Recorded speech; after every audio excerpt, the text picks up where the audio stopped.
Sarah Martinez wiped the grease from her hands with a worn cloth, the familiar smell of motor oil and hydraulic fluid filling her nostrils. The aircraft hangar buzzed with activity around her as she worked beneath the belly of an Apache helicopter, her small frame barely visible among the massive machinery. At 24, she had already spent 6 years perfecting her craft as a helicopter mechanic, but to most people around the base, she was invisible. "Martinez, you done with that bird yet?" called out Sergeant Williams, his voice carrying the usual tone of impatience that had become all too familiar. Sarah didn't look up from her work, continuing to tighten the bolt with precise movements. "Almost finished, Sergeant. Just need to run the final diagnostics," she replied, her voice steady despite the condescension she heard daily. Williams walked away with a dismissive grunt, leaving Sarah alone with her thoughts and the complex machinery that had become her sanctuary.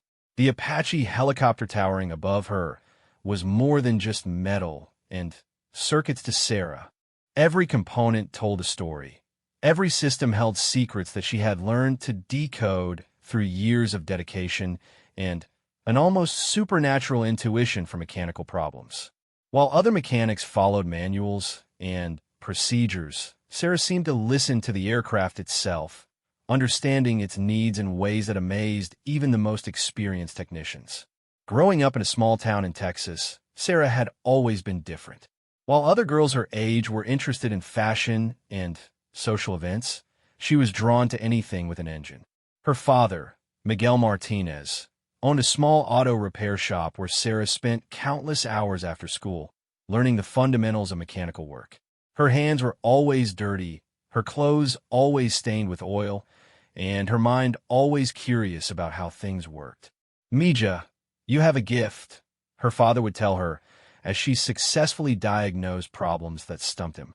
"These machines, they speak to you." Miguel had immigrated from Mexico with nothing but hope and strong hands, building his business through honest work and treating every vehicle that came through his doors with respect. He taught Sarah that there was dignity in all honest work, regardless of what others might think. When Sarah announced her intention to join the military, her family was both proud and worried. The military would give her opportunities that their small town never could, but they also knew she would face challenges that went beyond the technical aspects of her work. As a woman in a male-dominated field, and as someone whose family background didn't match the typical military stereotype, Sarah would need to prove herself repeatedly. Basic training had been brutal, not just physically but emotionally. The drill sergeants seemed to take particular pleasure in pointing out that she was just a small-town mechanic's daughter who didn't belong in their world. But Sarah endured, driven by her passion for aviation and her determination to prove that skill and dedication mattered more than background or appearance. After completing her initial training, Sarah was assigned to Fort Hood in Texas, where she would specialize in helicopter maintenance. The irony wasn't lost on her that she was back in her home state, but now she was working on some of the most sophisticated aircraft in the world instead of pickup trucks and farm equipment. The transition to military life was challenging in ways Sarah hadn't anticipated.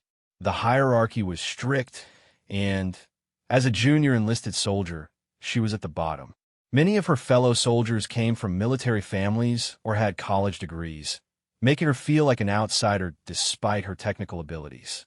The nickname "Just a Mechanic" started as a way for others to dismiss her contributions, but Sarah wore it like armor, determined to prove that being just a mechanic was actually something extraordinary. Her first assignment was working on transport helicopters, basic maintenance that any competent technician could handle. Sarah excelled, completing her tasks efficiently and accurately, but she yearned for more complex challenges. She watched the Apache pilots from a distance, admiring their skill and the sophisticated aircraft they flew. The Apache was the most advanced attack helicopter in the world, and Sarah dreamed of working on those machines. Late at night, when the hangar was quiet and her official duties were complete, Sarah would study Apache maintenance manuals. She memorized every system, every component, every possible failure mode. Her supervisors noticed her dedication, but seemed to view it as the enthusiasm of a naive young soldier who didn't understand her place in the military hierarchy. "Martinez, you're a good wrench turner," Sergeant First Class Johnson told her during one performance review. "But don't get ideas above your station. Stick to what you know." His words stung, but they also fueled Sarah's determination. She would prove that her skills extended far beyond basic maintenance. The opportunity came 6 months later when the base experienced a shortage of Apache-qualified technicians. Several experienced mechanics had been transferred to other assignments, and the remaining team was struggling to keep up with the demanding maintenance schedule. Sarah volunteered immediately, but her request was initially denied. "She's not qualified," argued Master Sergeant Peterson, the senior Apache maintenance supervisor. "These birds are too complex for someone with her limited experience." But Chief Warrant Officer Reynolds, who had been watching Sarah's work quietly, spoke up. "Give her a chance, Peterson. I've seen her work, and she's got something special. Besides, we're short-handed and can't afford to be picky." Reynolds had served for 20 years and had an eye for talent. He saw in Sarah the same dedication and intuitive understanding that made the best helicopter mechanics truly exceptional. Sarah's first day working on the Apache was like Christmas morning for a child who had been dreaming of a particular toy for years. The complexity of the aircraft was staggering. Advanced targeting systems, sophisticated flight controls, powerful engines that could push the machine through aerial maneuvers that seemed to defy physics. Most new technicians were overwhelmed by the sheer number of components and systems, but Sarah felt like she was coming home. Within her first week, Sarah identified a recurring vibration issue that had been plaguing one of the aircraft for months. Previous mechanics had replaced various components and run numerous diagnostic tests, but the problem persisted. Sarah spent hours listening to the aircraft during ground tests, feeling the vibrations through her hands, studying the patterns in ways that went beyond standard procedures.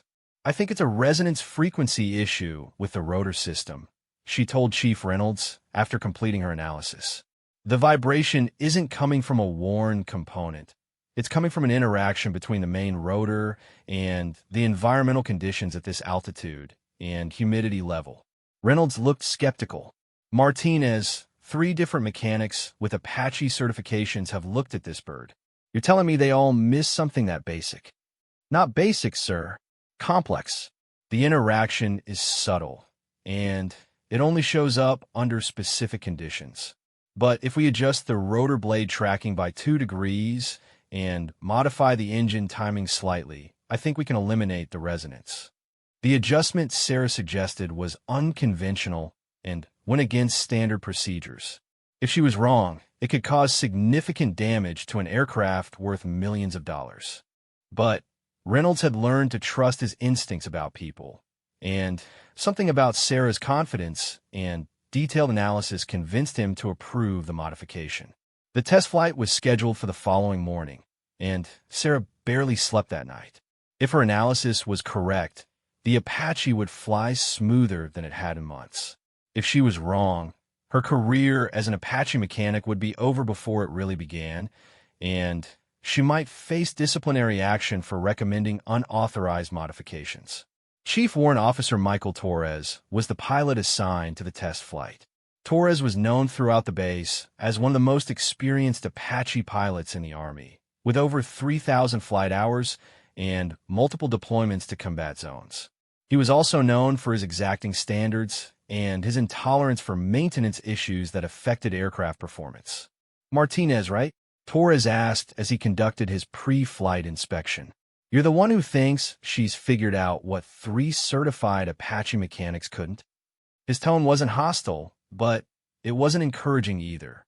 "Yes, sir," Sarah replied, trying to keep her nervousness from showing in her voice. "I believe the modifications will solve the vibration issue." Torres nodded and continued his inspection, checking every system with the thoroughness that had kept him alive through multiple combat missions. Sarah watched anxiously, knowing that any deficiency he found would reflect poorly on her work and potentially delay the test flight. After completing his inspection, Torres climbed into the cockpit and began the engine start sequence. Sarah stood at a safe distance, but close enough to observe the aircraft's behavior during the critical first moments of operation. The Apache's engines spooled up with their characteristic whine, and the main rotor began its rotation. As the rotor reached operating speed, Sarah held her breath. This was the moment of truth. If her analysis was correct, the vibration that had plagued the aircraft for months would be gone. If she was wrong, the problem would persist and possibly be worse than before. Torres increased power and lifted the Apache into a hover, holding the aircraft steady just a few feet off the ground. Through the cockpit window, Sarah could see him testing the controls, checking the aircraft's response to his inputs.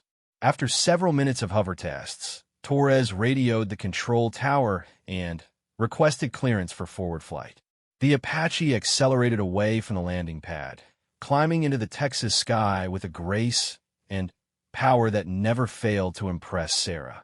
She watched until the aircraft disappeared from view, then began the anxious wait for Torres to return and render his verdict on her work. 45 minutes later, the Apache reappeared on the horizon, approaching the landing pad in a steep, fast descent that showcased the pilot's skill and the aircraft's capabilities. Torres brought the helicopter to a smooth landing, and Sarah noticed immediately that something was different about his demeanor as he shut down the engines. Instead of the businesslike efficiency he had displayed before the flight, Torres took his time with the post-flight procedures, almost as if he was savoring the experience. When he finally emerged from the cockpit, his expression was one of genuine amazement. "Martinez, get over here," he called out, his voice carrying across the flight line. Sarah approached cautiously, uncertain whether she was about to receive praise or criticism. "In 15 years of flying Apaches, I have never, and I mean never, had one fly this smooth," Torres said, removing his helmet and looking directly at Sarah. "Whatever you did to this bird, it's not just fixed, it's better than new. The vibration is completely gone, and the control response is more precise than I've ever experienced." Relief flooded through Sarah like a physical sensation, followed immediately by pride and excitement. She had been right, and not just right. She had exceeded expectations in ways that impressed one of the most experienced Apache pilots on the base. "The question is," Torres continued, "how did a young mechanic figure out something that stumped 3 senior technicians?" His question wasn't accusatory, but genuinely curious. "I listened to the aircraft, sir," Sarah replied simply. "Every machine has its own voice, and this one was telling me that something was out of harmony. It wasn't a broken component. It was components that weren't working together optimally." Torres stared at her for a long moment, processing her explanation. "You listened to the aircraft," he repeated slowly. "Martinez, do you realize what you just accomplished? You solved a problem that was costing us flight hours and potentially compromising mission effectiveness. And you did it by listening." Word of Sarah's success spread quickly through the aviation maintenance community at Fort Hood. The story of the young mechanic who solved a complex vibration issue through intuitive analysis became legendary among the technicians, and suddenly, Sarah found herself with a reputation that extended far beyond her junior rank. But with recognition came new challenges. Some of the senior mechanics who had been unable to solve the problem resented Sarah's success, viewing it as a lucky guess rather than genuine skill. They began watching her work more closely, looking for mistakes that would justify their belief that she was in over her head. "Don't let it go to your head, Martinez," warned Master Sergeant Peterson after hearing about the successful test flight. "One lucky diagnosis doesn't make you an expert. These birds are complex, and there's a lot you don't know yet." Peterson's words were meant to humble Sarah, but they had the opposite effect. Rather than being discouraged, she became even more determined to prove that her success wasn't luck, but the result of genuine ability and dedication. She began studying even harder, spending her off-duty hours learning about advanced Apache systems and diagnostic techniques. Chief Reynolds noticed Sarah's increased dedication and began giving her more challenging assignments. Instead of routine maintenance, she was assigned to troubleshoot complex system failures and work on aircraft modifications. Each new challenge was an opportunity for Sarah to demonstrate her growing expertise and to learn something new about the machine she loved. One evening, as Sarah was completing a particularly complex engine repair, she noticed Chief Warrant Officer Torres observing her work from a distance. He had been doing this more frequently since the successful test flight, and Sarah wondered what he was thinking. "Martinez," Torres called out as she finished her task. "Walk with me." They left the hangar and walked toward the flight line, where several Apaches sat in neat rows, their rotor blades folded and their systems powered down for the night. The Texas sunset painted the aircraft in golden light, and Sarah felt the familiar sense of awe that these machines still inspired in her. "I've been watching your work," Torres said as they walked, "and I've been thinking about our conversation after that test flight. You said you listened to the aircraft. That's not something they teach in maintenance school." "No, sir," Sarah agreed. "It's something I learned from my father. He always said that every machine has its own personality, its own way of telling you what it needs. I guess I just applied that to helicopters." Torres nodded thoughtfully. "Martinez, I want to ask you something, and I want you to think carefully before you answer. Have you ever considered becoming a pilot?" The question caught Sarah completely off guard. "A pilot, sir? I'm a mechanic." "You're a mechanic now," Torres corrected. "But you understand these aircraft in ways that most people never will. You don't just fix them. You actually comprehend how they work, how all the systems interact, how the machine thinks. That understanding would make you an exceptional pilot." Sarah stared at the row of Apaches, trying to process what Torres was suggesting. She had always dreamed of flying, but it had seemed like an impossibility given her background and position. Pilots were officers, college graduates, people from different worlds than hers. "I don't have a college degree, sir," Sarah said quietly. "I'm just a mechanic from a small town in Texas." "There are programs," Torres replied. "Ways to become a warrant officer pilot without a traditional college background. It's competitive and it's challenging, but it's possible. The question is, do you want it badly enough to work for it?" Standing there on the flight line, surrounded by the aircraft that had become her passion, Sarah felt something shift inside her. For the first time, she allowed herself to imagine climbing into the cockpit not as a mechanic conducting a systems check, but as a pilot preparing for flight. "Yes, sir," she said with quiet conviction. "I want it." The path from mechanic to pilot was far more challenging than Sarah had imagined when Chief Warrant Officer Torres first planted the seed in her mind. The Warrant Officer Candidate School application process alone was daunting, requiring not just technical competency, but leadership potential, physical fitness standards that exceeded basic military requirements, and recommendations from senior officers who believed in her potential. Sarah spent months preparing her application, working with Torres and Chief Reynolds to gather the necessary documentation and recommendations. The physical fitness requirements were particularly challenging. While Sarah was in good shape from her demanding work as a mechanic, the pilot fitness standards were significantly higher. She began running before dawn each morning, adding strength training and endurance exercises to her routine while maintaining her full-time duties as an Apache mechanic. "You sure about this, Martinez?" asked Sergeant Williams one morning as he watched Sarah return from her pre-dawn run, still breathing hard from the exertion. "Pilot training washes out more people than it graduates. You got a good thing going here as a mechanic. Why risk it?" Sarah wiped sweat from her forehead and looked Williams in the eye. "Because sometimes you have to risk what's good to achieve what's great, Sergeant." Williams shook his head and walked away, muttering about young soldiers with big dreams and small brains. But Sarah's determination only grew stronger in the face of skepticism. Every doubter became additional motivation. Every challenge another opportunity to prove that her dreams were achievable through hard work and dedication. She studied flight theory during her lunch breaks, practiced instrument procedures on training simulators whenever they were available, and spent countless hours talking with pilots about their experiences and the challenges she would face. Chief Torres became an unofficial mentor, sharing insights about flight training that weren't found in any manual or regulation. The hardest part isn't learning to fly, he told her one evening as they reviewed her application materials. It's learning to think like a pilot while maintaining the attention to detail that makes you an exceptional mechanic. Most people can do one or the other. You'll need to do both. The waiting period after submitting her application was excruciating. Sarah continued her work as a mechanic, but part of her mind was always focused on the possibility that soon she might be sitting in the cockpit instead of working beneath the aircraft. She tried to maintain realistic expectations, knowing that the selection process was highly competitive and that many qualified candidates were rejected.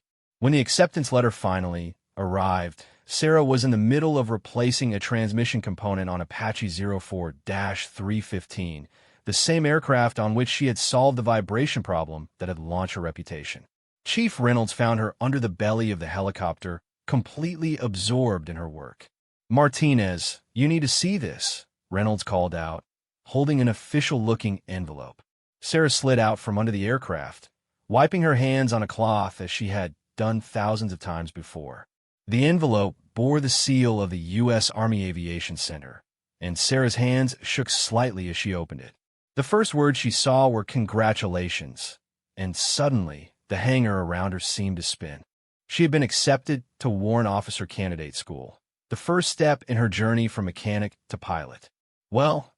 asked Reynolds, though her expression had already given him the answer. "Looks like we're losing one hell of a mechanic. And hopefully gaining a pilot," Sarah replied, still staring at the letter in disbelief. "I can't believe this is really happening." "Believe it," Reynolds said with a smile. "And remember that this is just the beginning. WOC school is going to test you in ways you've never been tested before. But if anyone can handle it, you can." The next few weeks passed in a blur of preparation and paperwork. Sarah had to arrange for her replacement as an Apache mechanic, complete various administrative requirements, and mentally prepare herself for a completely different kind of military training. The transition from enlisted soldier to warrant officer candidate would require not just technical skills, but leadership abilities and the confidence to command respect from soldiers who might be older and more experienced than herself. Sarah's departure from Fort Hood was bittersweet. The hangar where she had spent years perfecting her craft felt like a second home, and the aircraft she had maintained were like old friends. As she packed her belongings, she paused to look at the tools that had been her constant companions: wrenches, diagnostic equipment, and specialized instruments that had helped her solve countless mechanical problems. "Take care of 04-315 for me," she told Specialist Johnson, the mechanic who would be taking over some of her responsibilities. "She's got quirks, but she's a good bird. Listen to what she tells you." Johnson nodded seriously. Sarah's reputation for understanding aircraft had grown to almost mythical proportions among the younger mechanics, and her advice was treated with the reverence usually reserved for technical manuals and regulations. The bus ride to Fort Rucker, Alabama, where Warrant Officer Candidate School was located, gave Sarah time to reflect on the journey that had brought her to this point. Just a few years earlier, she had been just a mechanic, dismissed and underestimated by many around her. Now she was heading toward a program that could make her one of the most elite helicopter pilots in the world. Fort Rucker was known as the home of Army aviation, and the atmosphere on the base was different from anywhere Sarah had been before. Helicopters filled the sky from dawn to dusk, and the sound of rotor blades was a constant backdrop to life on the installation. For someone who had fallen in love with helicopters from the ground up, being surrounded by so much aviation activity was both inspiring and intimidating. Warrant Officer Candidate School began with 6 weeks of intensive military leadership training designed to transform technical specialists into warrant officers capable of leading soldiers and managing complex operations. For Sarah, this meant learning to project authority and confidence even when facing challenges that were outside her technical comfort zone. The physical training was more demanding than anything Sarah had experienced in her previous military service. The instructors, known as tactical officers or TACs, pushed the candidates to their limits and beyond, testing not just physical strength and endurance, but mental toughness and the ability to perform under extreme stress. Martinez, shouted TAC Sergeant First Class Morrison during a particularly brutal training exercise. Your soldiers are depending on you to get them through this obstacle course, and you're moving like you're afraid of breaking a nail. Is that the kind of leader you want to be? Sarah gritted her teeth and attacked the obstacle course with renewed determination, drawing on the physical conditioning she had built during months of preparation. But, more importantly, she drew on the confidence she had developed through years of solving complex mechanical problems under pressure. Every challenge in WOC school was just another problem to be analyzed, approached systematically, and overcome through persistence and skill. The academic portion of WOC school was equally demanding, covering military law, leadership theory, aviation regulations, and dozens of other topics that warrant officers needed to master. Sarah discovered that her mechanical background gave her advantages in some areas. Her understanding of systems thinking and troubleshooting methodologies translated well to problem-solving in other contexts. One of the most challenging aspects of WOC school was learning to balance confidence with humility. As a warrant officer, Sarah would need to be assertive enough to make critical decisions under pressure, but humble enough to continue learning and seeking input from others. The TACs used various methods to teach this balance, including leadership scenarios where candidates had to make decisions with incomplete information and face the consequences of their choices. Candidate Martinez called out TAC Morrison during one such exercise. You're the maintenance officer for an Apache unit that's been tasked with a critical mission. You have 3 aircraft, but diagnostics show potential problems with 2 of them. The mission commander wants all 3 birds available, but you're concerned about flight safety. What's your recommendation? Sarah considered the scenario carefully, drawing on her experience as a mechanic to understand the technical implications and her growing leadership training to consider the broader context. TAC Sergeant Morrison, I would recommend flying only the aircraft that's fully mission capable. If the potential problems with the other 2 aircraft could compromise flight safety or mission success, the risk isn't acceptable. I would present the maintenance data to the mission commander and recommend either postponing the mission until the other aircraft can be properly repaired or modifying the mission to accommodate 1 fewer aircraft. Morrison nodded approvingly. Explain your reasoning, candidate. A warrant officer's primary responsibility is to provide honest technical expertise, even when that expertise conflicts with operational desires, Sarah replied. If I compromise on safety standards to make commanders happy, I'm not serving the mission or protecting the soldiers under my command. Better to have 1 reliable aircraft than 3 questionable ones. This type of scenario-based training helps Sarah understand that her transition from mechanic to pilot would involve more than just learning to fly. She would be responsible for making decisions that could affect mission success and soldier safety, and those decisions would often require balancing competing priorities under pressure. After successfully completing WOC school, Sarah was commissioned as a Warrant Officer 1 and immediately entered flight training at Fort Ruckers Aviation School. The transition from leadership training to flight training was dramatic. Suddenly, she was a student again, learning skills that required not just intellectual understanding, but physical coordination and split-second decision-making abilities. Her first flight instructor was Chief Warrant Officer 3 David Kim, a veteran Apache pilot with over 2,000 flight hours and a reputation for being both demanding and fair. Kim had heard about Sarah's background as an Apache mechanic and was curious to see how her mechanical knowledge would translate to flying skills. Martinez, forget everything you know about helicopters, Kim said during their first meeting. As a mechanic, you understand how these machines work, but now you need to learn how to become part of the machine. Flying isn't just about moving controls. It's about developing an intuitive connection with the aircraft. Sarah's first few flights were humbling experiences that reminded her why pilot training had such a high washout rate. Despite her extensive knowledge of helicopter systems, actually controlling the aircraft required skills that couldn't be learned from manuals or developed through mechanical work. The coordination required to manage collective pitch, cyclic control, anti-torque pedals and throttle simultaneously while maintaining situational awareness was overwhelming. "Relax, Martinez," Kim said through the intercom during one particularly frustrating training flight. "You're trying to think your way through this, but flying requires muscle memory and instinct. Trust the aircraft and trust yourself." Gradually, Sarah began to understand what Kim meant. Her mechanical background actually became an advantage as she learned to interpret the aircraft's behavior and respond to its needs. When other students struggled to understand why the helicopter was behaving in certain ways, Sarah could visualize the mechanical processes and system interactions that were causing the observed effects. The breakthrough came during her 15th training flight, when Sarah was practicing hovering procedures in a confined area. Previous attempts had been exercises in frustration, with the aircraft oscillating unpredictably as Sarah over-controlled in response to minor movements. But suddenly, something clicked. Instead of fighting the helicopter's natural tendencies, Sarah began working with them, making small, precise inputs that anticipated the aircraft's responses rather than reacting to them. The sensation was similar to what she had experienced as a mechanic when she learned to listen to aircraft, a moment of connection where the boundary between operator and machine seemed to dissolve.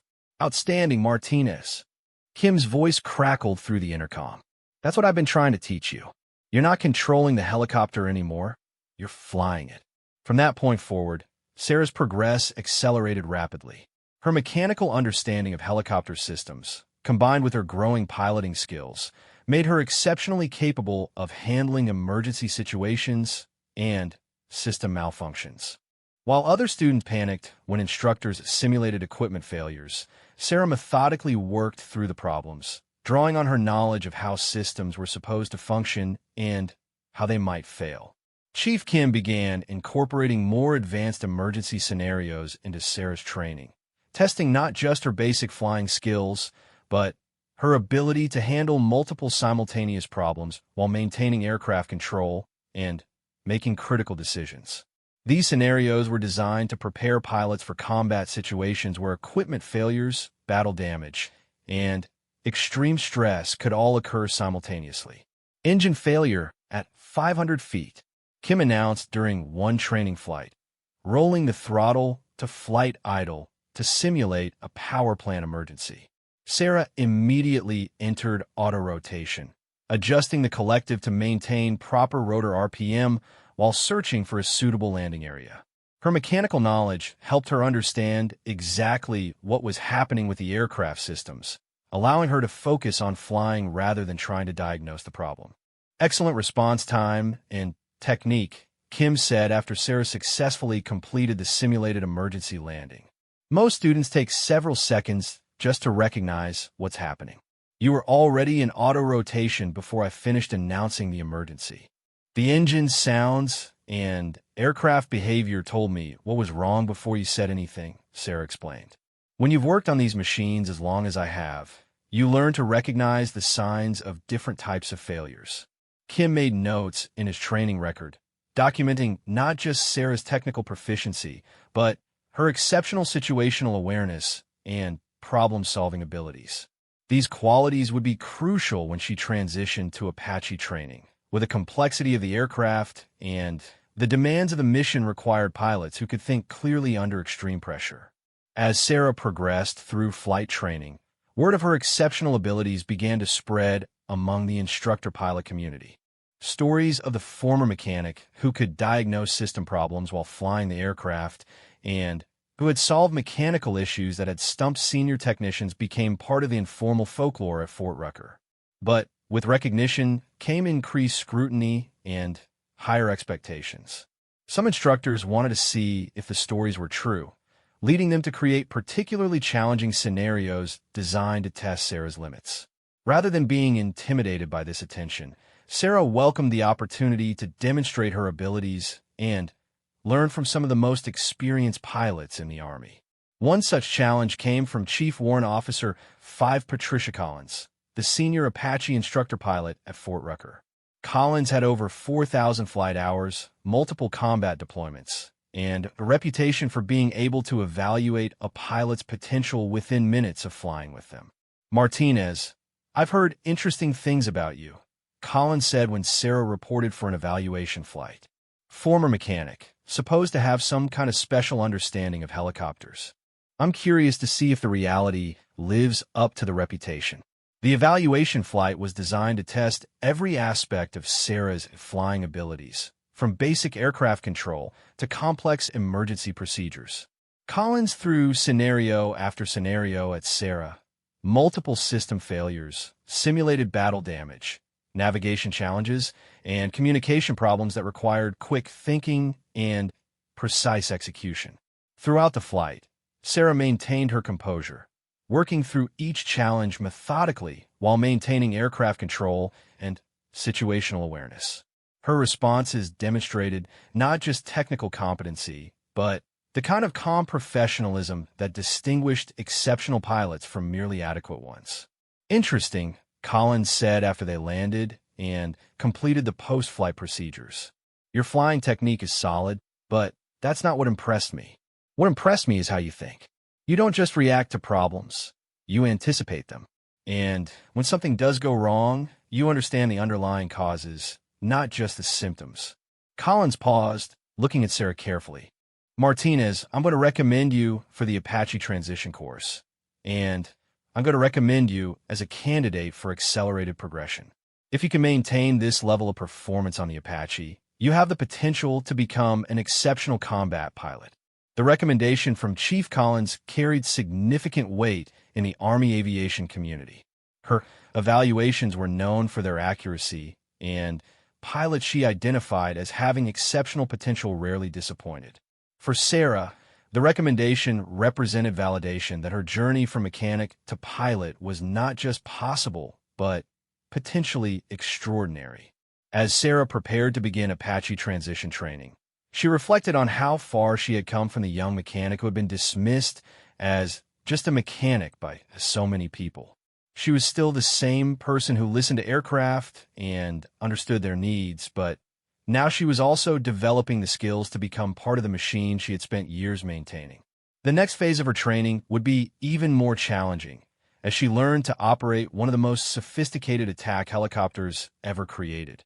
But Sarah felt ready for the challenge, confident in her abilities, and excited about the opportunity to combine her mechanical expertise with her growing piloting skills in ways that few people ever had the chance to experience. Apache transition training represented the pinnacle of Army helicopter instruction, where only the most skilled pilots learned to operate the world's most advanced attack helicopter. Sarah entered the program with a unique combination of mechanical expertise and flying ability, but she quickly discovered that mastering the Apache would challenge her in ways she had never anticipated. The AH-64 Apache was far more complex than any aircraft Sarah had flown during her initial pilot training. With advanced targeting systems, sophisticated weapon platforms, and integrated avionics that required constant attention, flying the Apache was like conducting a symphony orchestra while solving mathematical equations and maintaining perfect physical coordination simultaneously. Her primary instructor for Apache training was Chief Warrant Officer Ford James Rodriguez, a combat veteran with 3 deployments and over 2,500 hours in the Apache. Rodriguez had a reputation for being able to identify pilots who would excel in combat versus those who would struggle under pressure, and his evaluation would largely determine Sarah's future in Army aviation. Martinez, your reputation precedes you, Rodriguez said during their first meeting. Former mechanic, supposedly has some kind of intuitive understanding of helicopters, recommended by Chief Collins for accelerated progression. That's all very impressive, but none of it matters if you can't handle the Apache. This aircraft will humble pilots who thought they were exceptional, and it will reveal weaknesses you didn't know you had. Sarah nodded respectfully, understanding that Rodriguez's skepticism was professional rather than personal. Every instructor at this level had seen promising pilots fail when faced with the Apache's demands, and reputation meant nothing compared to actual performance in the cockpit. The Apache's cockpit was a marvel of military technology with multi-function displays, advanced communication systems, and weapon controls that required precise coordination between pilot and co-pilot gunner. Sarah's first few flights were overwhelming as she struggled to process the enormous amount of information available while maintaining basic aircraft control. Task saturation, Rodriguez explained after a particularly challenging training flight. The Apache provides more information than any pilot can process consciously. The key is learning which information is critical at any given moment and developing the muscle memory to access it without thinking. This isn't something you learn overnight. Sarah's mechanical background became both an advantage and a challenge during Apache training. Her understanding of the aircraft systems helped her diagnose problems and understand system interactions, but it also tempted her to focus too much on technical details instead of developing the broader situational awareness required for combat flying.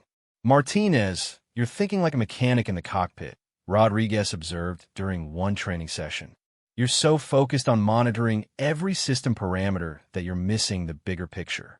In combat, you won't have time to analyze every piece of data the aircraft gives you.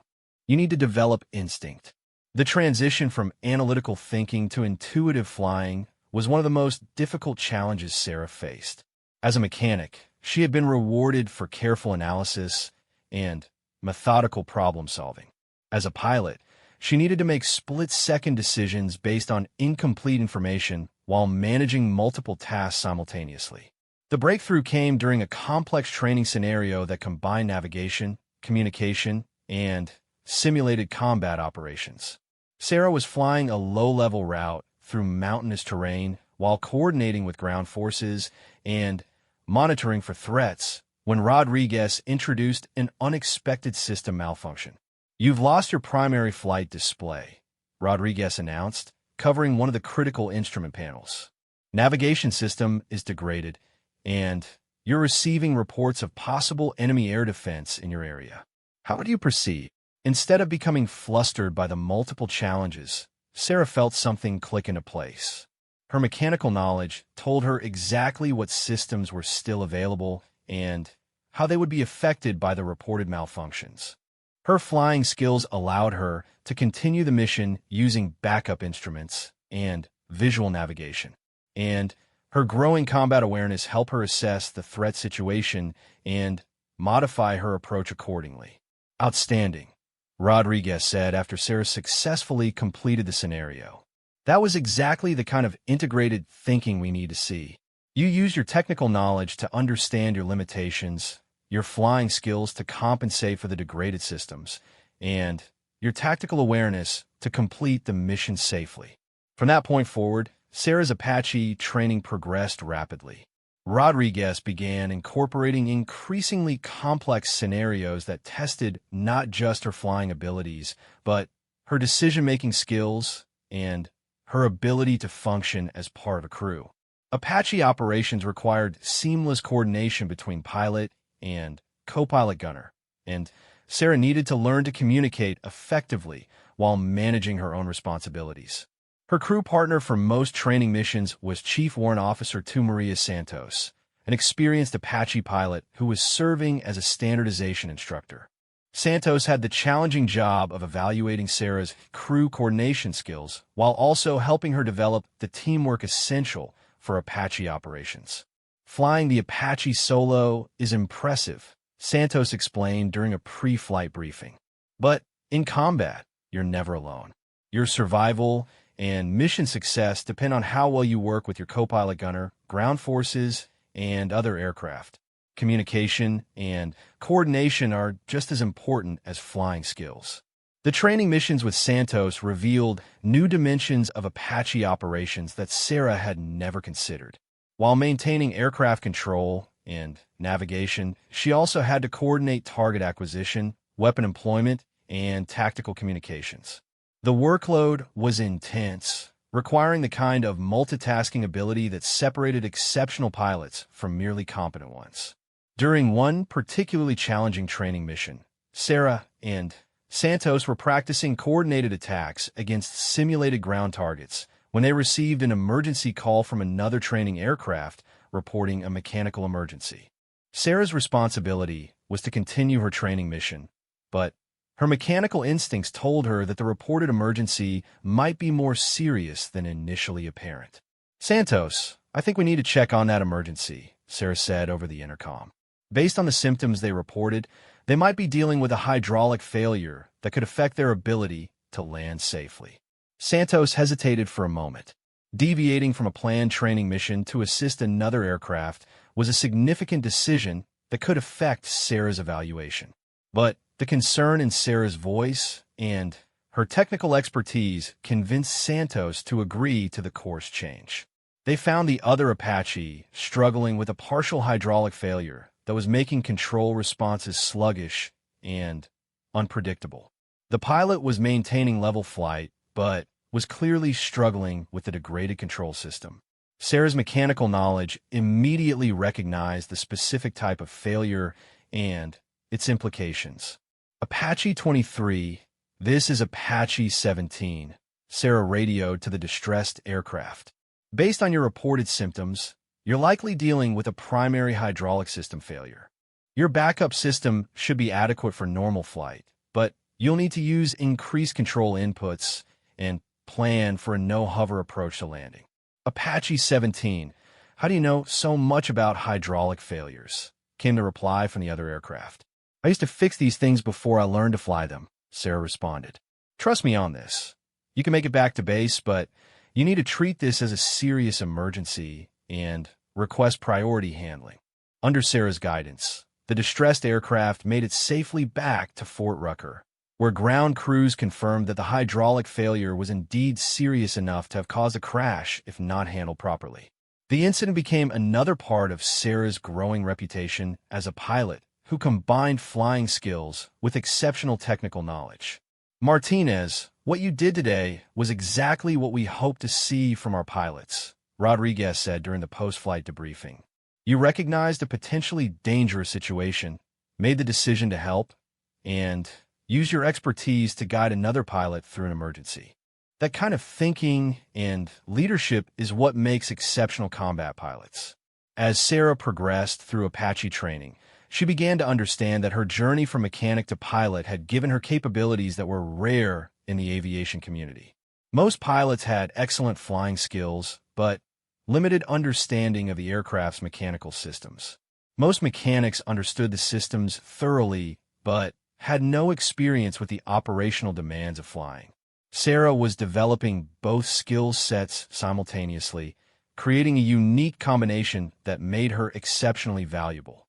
Her final evaluation flight was conducted by Lieutenant Colonel Patricia Hughes, the commander of the Apache Training Squadron. Hughes was known for her exacting standards and her ability to identify pilots who would excel in combat operations. The evaluation would determine not just whether Sarah graduated from Apache training, but what her next assignment would be and how quickly she might progress in her career. "Chief Martinez," Hughes said before the flight, "your instructors tell me you have exceptional potential, but I need to see it for myself. Today's evaluation will test everything you've learned about flying the Apache, working as a crew member, and making decisions under pressure." The evaluation flight was the most challenging of Sarah's training, incorporating every aspect of Apache operations from basic aircraft control to complex tactical scenarios. Hughes created situations that required Sarah to demonstrate her flying skills, crew coordination abilities, tactical awareness, and decision-making capabilities, all while maintaining the calm professionalism expected of combat pilots. During one particularly intense scenario, Hughes simulated a complex combat situation where Sarah had to coordinate with multiple ground units, manage battle damage to her aircraft, and continue prosecuting targets while dealing with degraded systems. The scenario was designed to overwhelm pilots who couldn't handle multiple simultaneous challenges, but Sarah managed each aspect systematically while maintaining overall situational awareness. "Impressive," Hughes said after Sarah successfully completed the scenario. Most pilots get so focused on one aspect of that scenario that they lose track of the bigger picture. You managed every element while still thinking ahead to the next challenge. The final portion of the evaluation involved a series of emergency procedures that tested Sarah's ability to handle critical situations while maintaining aircraft control. Hughes introduced multiple system failures, simulated battle damage, and communication problems that required quick thinking and precise execution. When hydraulic pressure began dropping during a simulated auto-rotation, Sarah immediately recognized the symptoms and implications based on her mechanical background. While managing the emergency landing, she was able to anticipate how the hydraulic failure would affect control response and adjust her technique accordingly. Chief Martinez, Hughes said after they completed the post-flight procedures, "In 15 years of evaluating Apache pilots, I have rarely seen the combination of flying skills, technical knowledge, and tactical awareness that you've demonstrated today. Your instructors weren't exaggerating when they said you have exceptional potential." Hughes paused, reviewing her evaluation notes. "I'm graduating you from Apache transition training with the highest possible rating, and I'm recommending you for immediate assignment to an operational unit. More importantly, I'm flagging your record for accelerated career progression. Pilots with your capabilities are rare, and the Army needs to develop your potential as quickly as possible." Sarah felt a surge of pride and excitement at Hughes' evaluation. The journey from enlisted mechanic to Apache pilot had been challenging in ways she had never anticipated, but she had not just succeeded, she had excelled in ways that impressed some of the most experienced pilots in the Army. Her graduation from Apache training marked a significant milestone, but Sarah understood that it was just the beginning of her real career as a combat pilot. Her next assignment would be to an operational Apache unit, where she would need to prove herself all over again with experienced combat pilots who had already demonstrated their abilities in real-world operations. The assignment she received was to the 1st Battalion, 227th Aviation Regiment at Fort Hood, Texas, the same base where she had worked as a mechanic just 2 years earlier. The irony of returning to her former duty station as a pilot instead of a mechanic was not lost on Sarah, and she wondered what her former colleagues would think of her transformation. Chief Warrant Officer Torres, the pilot who had first suggested that Sarah consider becoming a pilot, was among the first to greet her when she reported to her new unit. "Welcome back, Chief Martinez," he said with a smile. "Though I suppose I should call you Chief Pilot Martinez now." "Just Sarah works fine, sir," she replied. "I haven't forgotten where I came from or what I learned as a mechanic. If anything, that experience made me a better pilot." Torres nodded approvingly. "That's exactly the attitude that will make you successful here. This unit has some of the best Apache pilots in the Army, but they'll still test you to see if you can perform under operational conditions. Your training was just preparation. Now the real learning begins." Sarah's first few weeks with the operational unit were a period of adjustment as she learned the rhythms and requirements of combat aviation operations. Unlike training flights that followed predetermined scenarios, operational missions required pilots to adapt to constantly changing conditions and real-world constraints. Her mechanical background immediately proved valuable in the operational environment. While other pilots relied on maintenance personnel to diagnose problems and determine aircraft readiness, Sarah could often identify issues herself and work with the maintenance team to develop solutions. This capability impressed the unit's senior pilots and earned her respect more quickly than her flying skills alone might have accomplished. The real test of Sarah's abilities came during her first major training exercise, a complex scenario that simulated combat operations in a contested environment. Multiple Apache crews worked together to provide close air support for ground forces while dealing with simulated enemy air defenses and communication challenges. Sarah was paired with Chief Warrant Officer 3 Michael Thompson, a veteran pilot with multiple combat deployments who had volunteered to fly with a new pilot to evaluate her performance. Thompson had heard about Sarah's background and was curious to see how her unique combination of skills would translate to operational flying. "Martinez, I've heard you used to fix these birds before you learned to fly them," Thompson said during their pre-flight briefing. "Today we'll see if that makes you a better pilot or just a pilot who thinks too much about mechanical problems." The exercise began before dawn, with Sarah and Thompson taking off as part of a four-ship formation tasked with providing close air support for a simulated ground assault. The mission required precise navigation in low-light conditions, coordination with ground controllers, and the ability to identify and engage targets while avoiding simulated surface-to-air threats. As the mission progressed, Sarah demonstrated the seamless integration of flying skills, tactical awareness, and technical knowledge that had impressed her instructors during training. When one of the other aircraft in the formation reported a suspected mechanical problem, Sarah was able to provide troubleshooting guidance based on her mechanical experience while continuing to manage her own mission responsibilities. Apache 23, based on your description, check your chip detector light, Sarah radioed to the aircraft reporting problems. If it's illuminated, you probably have metal particles in your transmission oil, which could indicate bearing wear. Land immediately and shut down for inspection. Her diagnosis proved correct, and the potentially serious mechanical problem was identified and addressed before it could cause a catastrophic failure. Thompson noted Sarah's ability to provide technical expertise while maintaining focus on the primary mission, a combination of skills that was rare among operational pilots. The exercise culminated in a complex engagement scenario where multiple Apache crews had to coordinate attacks against heavily defended targets while adapting to changing tactical situations. Sarah's performance during this phase of the mission impressed not just Thompson, but the other experienced pilots in the formation. Outstanding mission execution, came the call from the exercise controller after the scenario concluded. Apache 17, particularly impressive target acquisition and engagement sequence. Thompson looked over at Sarah with genuine surprise. Martinez, I've been flying Apaches for 8 years, and I've rarely seen a pilot adapt that quickly to changing tactical situations. Your target prioritization was perfect, and your coordination with the other aircraft was seamless. Thank you, sir, Sarah replied. I guess all those years of systems thinking as a mechanic taught me to see the big picture while managing details simultaneously. The exercise marked Sarah's full acceptance into the operational unit as a trusted and capable pilot. Word of her performance spread quickly throughout the Apache community, adding to her reputation as an exceptional pilot with unique capabilities. But Sarah remained focused on continuous improvement, understanding that each mission was an opportunity to learn and develop her skills further. As she settled into her role as an operational Apache pilot, Sarah reflected on the incredible journey that had brought her from an underestimated mechanic to a respected combat pilot.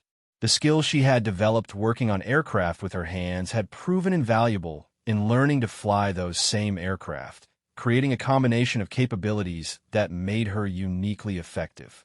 But Sarah also understood that her story was far from complete. Operational flying was just the foundation for what she hoped would be a distinguished career in Army aviation.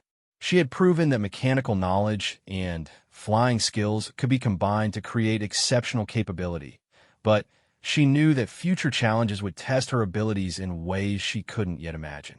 2 years into her assignment with the operational Apache unit, Sarah had established herself as one of the most capable pilots in the battalion.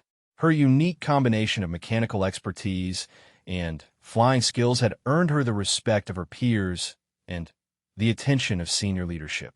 But the real test of her abilities would come during a deployment to a forward operating base in a contested region, where her skills would be evaluated under actual combat conditions. The deployment began with a briefing from Colonel James Mitchell, the battalion commander, who had specifically requested Sarah for the mission based on reports of her exceptional capabilities. Chief Martinez, this deployment will involve operations in a challenging environment with limited maintenance support and complex tactical requirements. Your background as both a mechanic and pilot makes you uniquely qualified for the challenges we'll face. Sarah felt both honored and apprehensive about the responsibility. Combat operations were different from training exercises in fundamental ways. The stakes were real, the enemy was unpredictable, and there would be no instructors to provide guidance when difficult decisions had to be made. The forward operating base was a stark reminder of the harsh realities of military operations. Located in a remote area with minimal infrastructure, the base relied entirely on helicopters for logistics support, medical evacuation, and fire support for ground forces operating in the surrounding territory. The Apache unit would be responsible for providing close air support, reconnaissance, and protection for supply convoys operating in areas where enemy activity was a constant threat. Sarah's first mission came just 3 days after arriving at the base. Intelligence reports indicated that a supply convoy was likely to face enemy contact while transporting critical supplies to an isolated outpost, and Apache support had been requested to provide overwatch and immediate response capability. Her co-pilot gunner for the mission was Chief Warrant Officer 2, David Park, a veteran of multiple combat deployments who had volunteered to fly with Sarah specifically because of her reputation for exceptional situational awareness and technical competency. "Martinez, I've heard good things about you from guys who've flown with you," Park said during their mission briefing. "Today we'll see how you handle the real thing. Combat operations are different from training in ways that can't be simulated." The mission began in the early morning hours, with Sarah and Park taking off as part of a 2-ship formation tasked with providing security for the convoy. The flight to the convoy's location took them over mountainous terrain that provided excellent concealment for enemy forces, but also created challenging flying conditions with unpredictable wind patterns and limited visibility. As they approached the convoy's position, Sarah's radio crackled with the voice of the ground commander. "Apache 17, this is Convoy 6. We're taking small arms fire from multiple positions along our route. Request immediate close air support." "Convoy 6, Apache 17, Sarah responded calmly. "Copy your request for fire support. We're 2 minutes out. Can you mark your position and provide target locations?" The next few minutes tested every aspect of Sarah's training as she coordinated with the ground forces to identify enemy positions while maintaining safe separation from friendly troops. Her mechanical knowledge proved crucial when Park reported that their targeting system was experiencing intermittent failures that could affect weapon accuracy. "I can work around the targeting system problems," Park told Sarah through the intercom. "But we'll need to get closer to the targets, and I'll have to rely more on visual acquisition." Sarah immediately understood the implications of the system malfunction and adjusted her tactics accordingly. Instead of engaging from maximum range, where the targeting system would be most critical, she maneuvered the Apache to positions where Park could acquire targets visually while maintaining adequate standoff distance from enemy weapons. "Apache 17, this is Convoy 6, came the urgent call from the ground commander. "We've got wounded soldiers who need immediate medical evacuation, but the landing zone is still under enemy fire. Can you suppress the enemy positions to allow the medevac bird to land?" Sarah assessed the tactical situation quickly. The enemy positions were well concealed among rocky outcroppings that provided excellent cover, but her mechanical understanding of the Apache's weapon systems told her exactly how to employ them most effectively against the specific type of targets they were facing. "Park, we're going to use a combination of rockets and cannon fire to suppress those positions," Sarah said over the intercom. "The rockets will force them to take cover, and then we'll use the cannon to keep their heads down while the medevac lands." The attack sequence Sarah developed was textbook perfect, combining her tactical awareness with precise flying skills and Park's weapon employment expertise.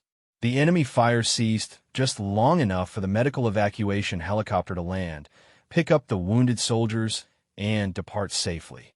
"Apache 17, outstanding work," radioed the convoy commander. "Your quick thinking and accurate fires saved American lives today." As they returned to base after the successful mission, Park looked over at Sarah with genuine admiration. "Martinez, I've flown with a lot of pilots, including some with much more experience than you have. But I've never seen someone adapt that quickly to a complex tactical situation while dealing with equipment malfunctions.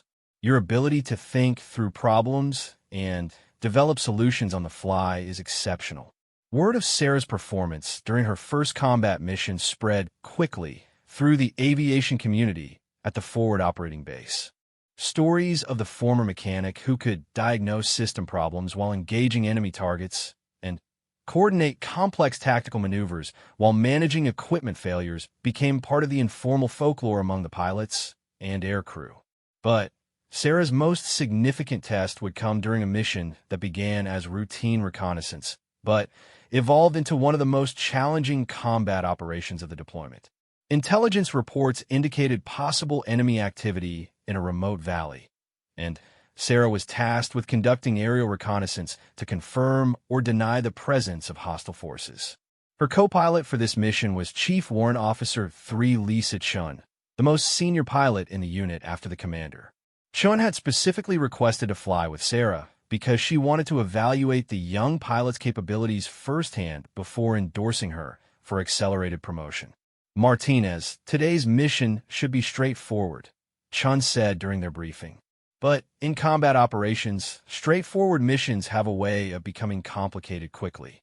I want to see how you handle uncertainty and make decisions when the situation changes. The reconnaissance mission began normally, with Sarah and Chun conducting systematic searches of the suspected area while maintaining communication with higher headquarters and other aircraft in the area. The valley appeared empty of enemy activity, but Sarah's mechanical intuition told her that something was wrong with their aircraft. "Chun, I'm getting some unusual vibrations through the controls," Sarah said over the intercom. "It's subtle, but it feels like we might be developing a rotor system problem." Chun hadn't noticed the vibrations, but she trusted Sarah's mechanical expertise enough to take the concern seriously. "What do you think we're dealing with? It could be a rotor track and balance issue, or possibly early bearing wear in the main rotor assembly," Sarah replied while continuing to monitor the aircraft's behavior.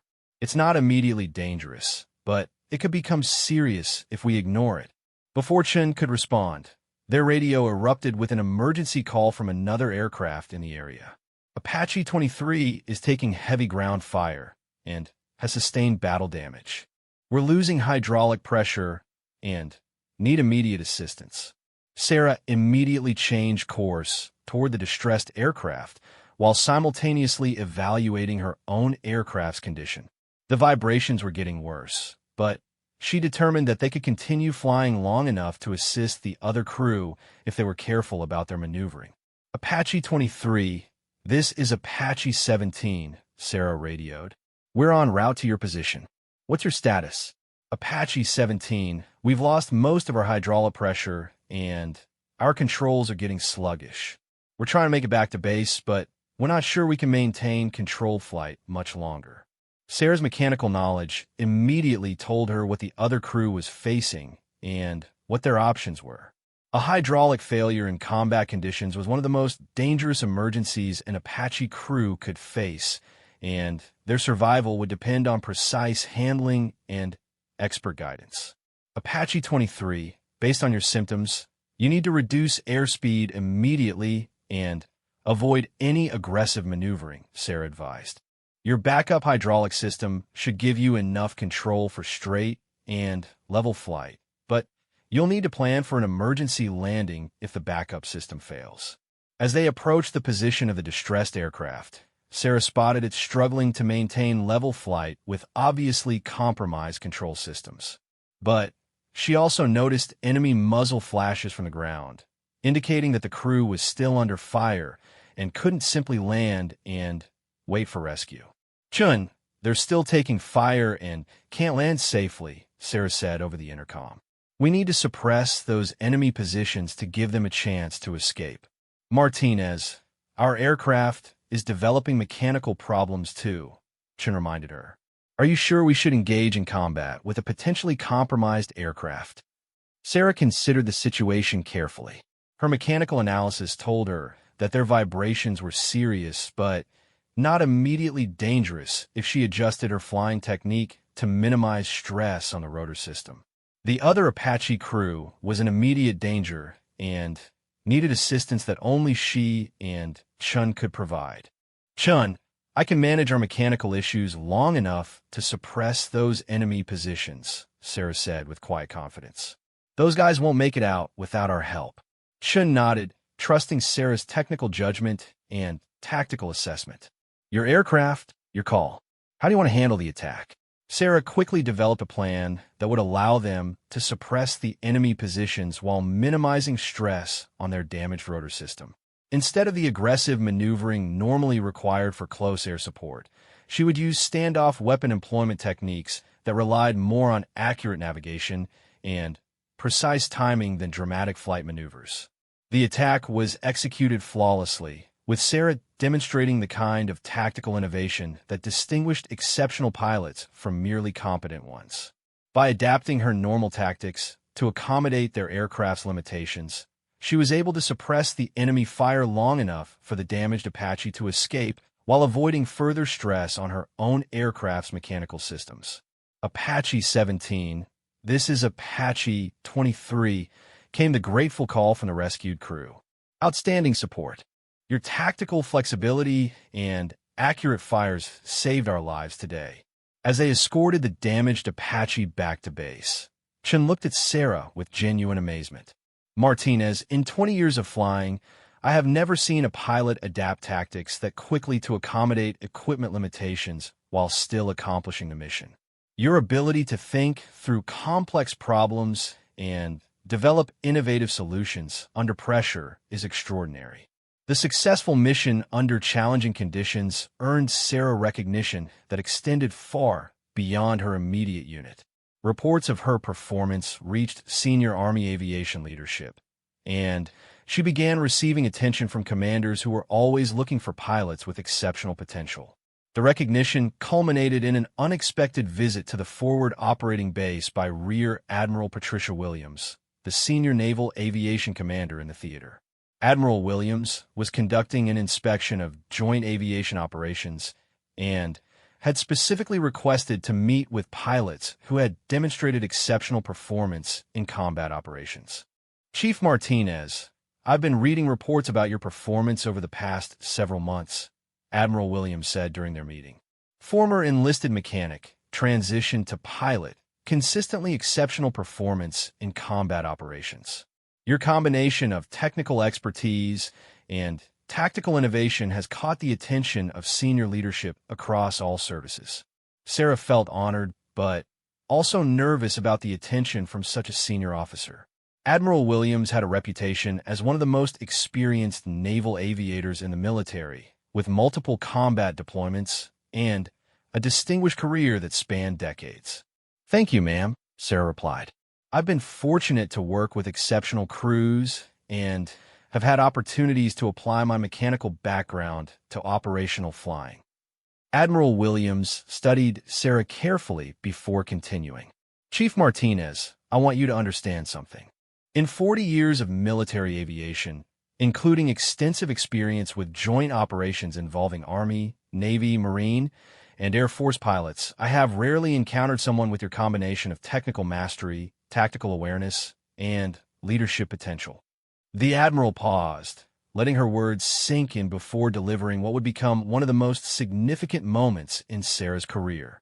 I've flown with and evaluated thousands of military pilots during my career from every service and every type of aircraft. I've worked with test pilots, combat veterans, and academy graduates who were considered the best of the best. But, Chief Martinez, based on everything I've observed and every report I've read about your performance, I can say without hesitation that you are quite simply the finest Apache pilot I have ever encountered. Sarah felt stunned by the Admiral's words. To be recognized by such a distinguished senior officer was beyond anything she had ever imagined when she was working as a mechanic, and being dismissed as just a mechanic by people who couldn't see her potential. More than that, Admiral Williams continued, your story demonstrates something important about military service and human potential. You've shown that excellence can come from anywhere, and that the most valuable capabilities often develop in unexpected ways. Your journey from enlisted mechanic to exceptional pilot should serve as an inspiration to every young service member who has ever been told they're just something. The Admiral's recognition was more than personal validation for Sarah. It was vindication of everything she had believed about the value of hard work, dedication, and the willingness to pursue dreams that others might consider impossible. From a small-town mechanic's shop to recognition by one of the military's most senior aviation leaders, her journey had proven that potential existed wherever there was passion and determination. As Admiral Williams prepared to leave, she offered Sarah one final piece of advice. "Chief Martinez, you have gifts that are rare in military aviation. Use them not just to excel personally, but to help other young service members realize their own potential. The military needs leaders who understand that talent comes in many forms and who can recognize potential that others might overlook." Standing on the flight line at the forward operating base, watching Admiral Williams depart, Sarah reflected on the incredible journey that had brought her to this moment. From the teenage girl whose hands were always covered in grease in her father's auto repair shop, to the young soldier who was dismissed as just a mechanic, to the Apache pilot who had earned recognition from one of the military's most distinguished aviation leaders. The path had been challenging in ways she never could have anticipated, filled with obstacles that sometimes seemed insurmountable and skeptics who questioned whether her dreams were realistic. But each challenge had made her stronger, each obstacle had taught her something valuable, and each skeptic had provided additional motivation to prove that determination and skill mattered more than background or initial expectations. As she looked at the Apache helicopters lined up on the flight line, Sarah understood that her story was about more than personal success. It was about the potential that exists in every person who is willing to work hard enough and dream big enough to pursue goals that others might consider impossible. The young woman who had once been mocked as just a mechanic had become exactly what Admiral Williams said she was: the finest Apache pilot the distinguished naval officer had ever seen. But more importantly, Sarah had become proof that with enough dedication, any dream was achievable, and any person could exceed the limitations that others try to place on their potential.